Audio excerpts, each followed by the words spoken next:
सबसे पहला क्वेश्चन आपके स्क्रीन पर ये रहा। क्या पूछा जा रहा है? पूछा जा रहा है आपको कि ओदक दुर्ग से आपका अभिप्राय क्या है? ओदक दुर्ग से आप क्या समझते हैं? क्या ये एक प्रकार का गिरी दुर्ग है? क्या ये धानवन दुर्ग है? क्या ये सैन्य दुर्ग है? या फिर ये जल दुर्ग है?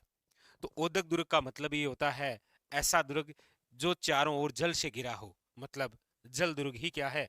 ओदक दुर्ग। जैसे आपको पूछा जाता है पारिद दुर्ग से आप क्या समझते हैं? ऐसा दुर्ग जिसके चारों ओर परकोटा हो। या फिर आपको पूछा जाता है पारिख दुर्ग, ऐसा दुर्ग जिसके चारों ओर क्या हो? खाई हो, चारों ओर खाई हो, जैसे लोहागढ़ है आपके प्रसिद्ध। आपको पूछा जाता है कि धानवन दुर्ग से तात्पर्य क्या है? ऐसा दुर्ग जो मरुस्थल या रेगिस्तान में निर्मित हो, वो क्या कहलाता है? धानवन दुर्ग। जैसे जैसलमेर का सोनार किला है, बीकानेर का जूनागढ़ किला है। ठीक है। और ऐसा भी पूछे कि राजस्थान का प्रसिद्ध जल दुर्ग कौन सा है, तो याद रखिएगा गागरोन का किला, ये प्रसिद्ध जल दुर्ग है। और गागरोन का किला कहाँ पर है? झालावाड़ में, जो याद रखिएगा गंगधार उच्च भूमि पर बना है, मतलब बिना नींव का है ये। ठीक है। तो यहाँ पर ऑप्शन नंबर हो जाएगा आपके D is A correct answer. ठीक है। आइए, क्वेश्चन नंबर है आपके सामने दूसरा। क्वेश्चन नंबर है आपके सामने 2। क्या कह रहा है? पूछा जा रहा है निम्नलिखित युग्मों में से कौन सा सही सुमेलित नहीं है? एक तरफ वन्य जीव अभयारण्य है और एक तरफ उनकी लोकेशन है। तो देखिए, वन विहार कहाँ पर है? धौलपुर में। धौलपुर के अंदर 3 अभयारण्य है, याद रखिएगा। वन विहार, आपके केसरबाग, और याद रखिएगा राम सागर। ये तीनों तीनों कहाँ पर है? धौलपुर में। फुलवार की नाल, बिल्कुल ठीक है, उदयपुर में। केला देवी भरतपुर में नहीं, यहाँ याद रखना है भरतपुर में है केवला देव, और केवला देव भगवान शिव का नाम है। और ये जो केला देवी वन्य जीव अभयारण्य है, ये आपके भरतपुर में ना होकर करौली में है। करौली में देवी है, भरतपुर में शिव जी है। यहाँ पर जो इनकरेक्ट है वह है ऑप्शन नंबर सी। बाकी शेरगढ़ कहाँ पर है? 12 के अंदर है, ये परवन नदी वाला। ठीक है। चलिए अगला देखिए, क्वेश्चन नंबर है आपके सामने तीसरा। क्या कह रहा है? फरवरी 2022 में राजस्थान राज्य महिला आयोग का अध्यक्ष किसे नियुक्त किया गया? फरवरी 2022 के अंदर सुमन शर्मा, अंजना मेघवाल, सुमित्रा जैन या रेहाना रियाज चिश्ती? तो आप कहेंगे sir Rehana Riyaz Chishti. Option number D is correct answer. Current से संबंधित क्वेश्चन है, आपके एग्जाम के लिए इंपॉर्टेंट बन सकता है। ठीक। अगला देखिए, क्वेश्चन नंबर है आपके सामने नेक्स्ट, ये रहा 5 नंबर। क्या कह रहा है देखिए, क्वेश्चन नंबर है आपके सामने 5।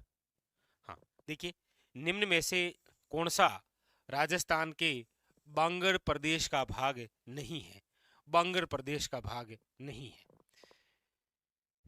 शेखावटी, गग्गर, बनास या गोडवाड़? आप कहेंगे सर ये जो बनास बेसिन है ये बांगड़ प्रदेश का भाग नहीं है।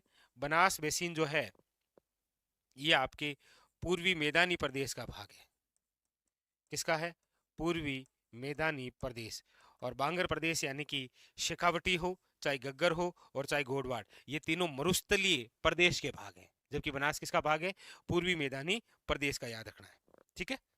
नेक्स्ट देखिए, अगला क्वेश्चन नंबर है आपके सामने 6। जाखम सिंचाई परियोजना राजस्थान के कौन से जिले में स्थित है? अब जाखम बांध, जाखम नदी, जाखम सिंचाई परियोजना एक ही है, वो जिला कौन सा है? याद रखिएगा प्रतापगढ़। जाखम बांध भी यही है जो कि आपके राज्य का सबसे ऊंचा बांध है। ठीक है, प्रतापगढ़।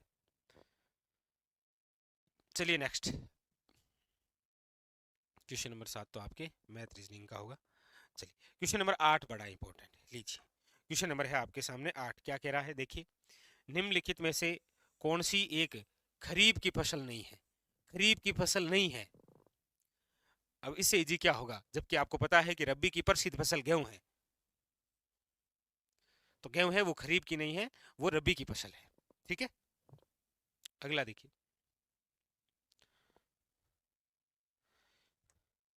क्वेश्चन नंबर है आपके सामने 9। ये थोड़ा थ्योरेटिकल क्वेश्चन है। क्या पूछ रहा है देखिए, मौसम विज्ञान के अनुसार सामान्य वर्षा से 51% वे अधिक वर्षा में कमी होने पर खाली जगह सूखा कहलाता है? सामान्य सूखा, भयंकर सूखा, मध्यम सूखा या नहीं? क्या कह रहा है वापस देखिए। मौसम विभाग के अनुसार सामान्य जो वर्षा है से 51% वे अधिक वर्षा में कमी होने पर, वर्षा हो रही उसमें यदि कमी होगी तो फिर जो सूखा होगा वो कैसा होगा? भयंकर सूखा ही होगा, क्योंकि बारिश तो वैसे भी कमी हो रही है और उससे भी कम हो जाएगी तो फिर सूखा ही होगा। क्वेश्चन नंबर था ये आपके सामने 9। अगला देखिए क्वेश्चन नंबर 10 क्या कह रहा है। क्वेश्चन नंबर 10 लीजिए। क्वेश्चन नंबर 10 है आपके सामने और पूछा जा रहा है आपको, कांसे की मूर्ति में ज्यादातर क्या होता है? अब सिंपल सी बात है, ये डायरेक्ट नहीं पूछ रहा है कि कांसा में क्या होता है, जबकि कांसा बनता ही तांबा और टिन से है।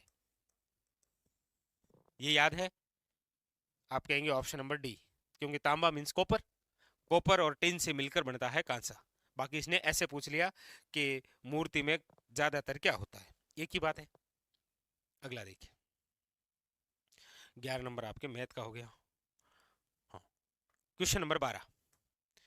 क्वेश्चन नंबर 12 क्या कह रहा है देखिए। पूछा जा रहा है, प्रसिद्ध कुंभ श्याम मंदिर कहाँ स्थित है? चित्तौड़गढ़, आमेर, मंडोर या कुंभलगढ़? तो प्रसिद्ध जो है वह है चित्तौड़गढ़ के अंदर, ये कुंभा द्वारा निर्मित है। ठीक है, किसके द्वारा निर्मित है? कुंभा द्वारा। नाचना खाली जगह की एक नस्ल है। नाचना जो है वो किस प्रकार की नस्ल है? याद रखिएगा, नाचना ऊंट की नस्ल है जो कि आपके जैसलमेर में पाई जाती है, क्योंकि जैसलमेर में एक गांव है नाचना गांव, है ना, वही। अगला देखिए, अगला क्वेश्चन है आपके सामने। क्वेश्चन नंबर है 35। क्वेश्चन नंबर है 35। जालोर के चौहान वंश, और जालोर के चौहान वंश क्या कहलाए हैं? सोनगरा चौहान। तो जालोर के जो सोनगरा चौहान है उनकी जो कुलदेवी है, याद रखिएगा, आशापुरा माता। पूछा जाता है जालोर के सोनगरा चौहानों की कुलदेवी आशापुरा माता। यहाँ पर जो वंश के संस्थापक थे उनका नाम है कीर्तिपाल। कीर्तिपाल, जिन्हें कीतु एक महान राजा की उपाधि है मुणोत नैन्सी द्वारा, और इनको एक और उपाधि है राजेश्वर की, और ये उपाधि है सुंदा पर्वत अभिलेख में। ये जो कीर्तिपाल है ये नाडोल के निवासी थे, नाडोल से आए थे जालोर, जहां पर परमारों को पराजित किया था और जालोर के अंदर चौहान वंश की नींव रखी थी। तो वे कीर्तिपाल वही है। और अंतिम जो शासक है वो कानर देव सोनगरा, जालोर के सबसे शक्तिशाली शासक।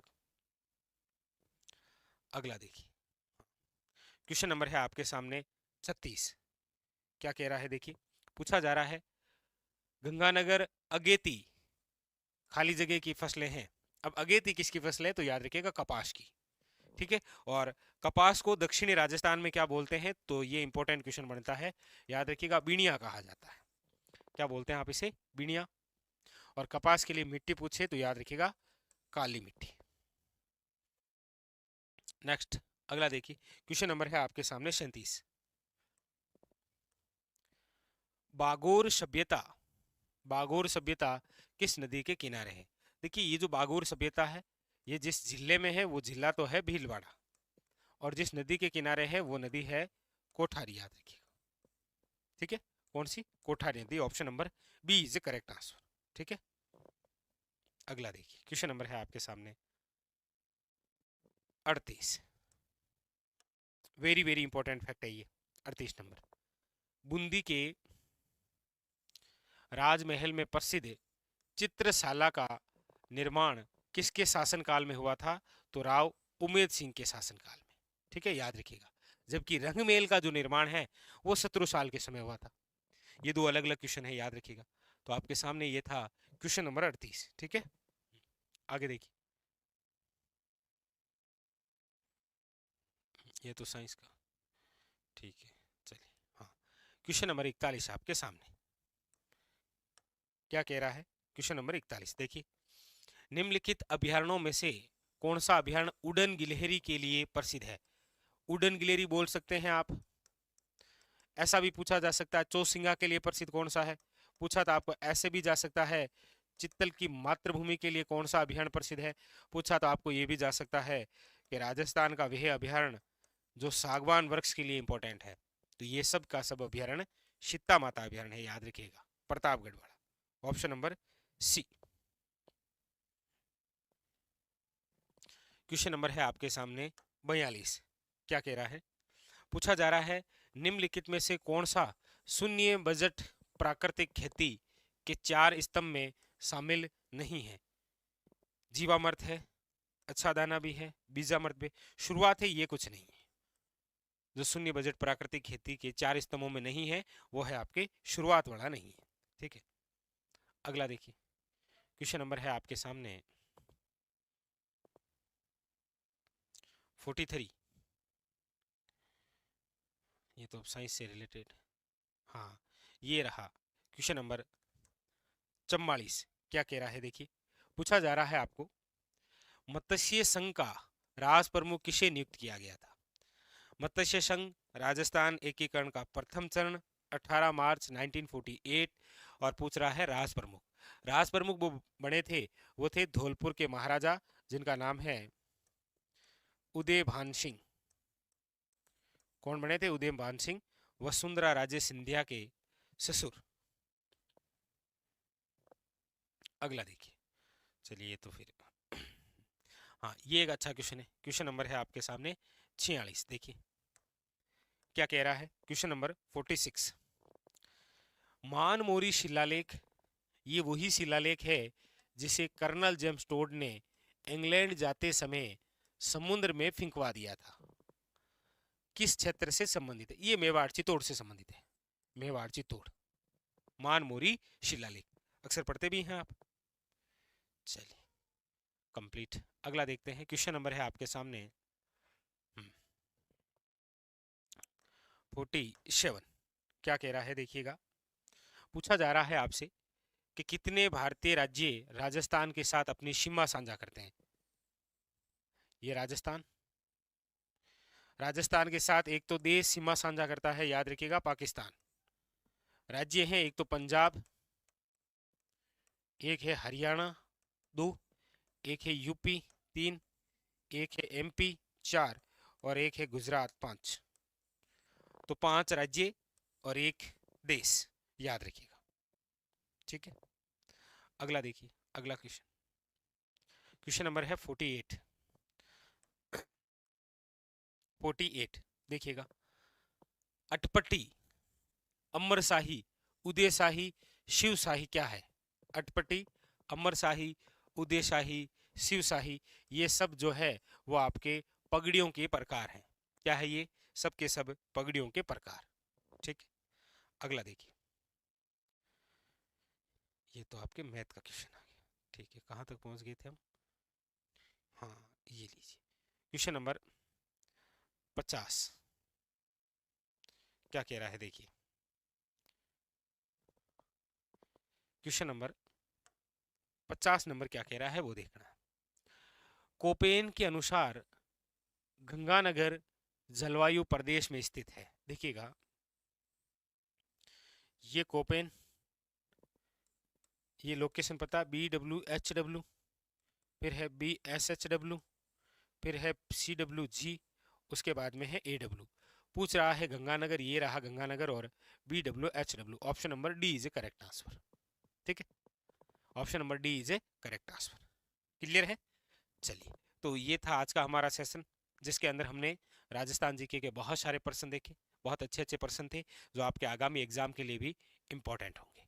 तो मिलते हैं इसी प्रकार एक और नए पेपर के साथ। तब तक के लिए धन्यवाद।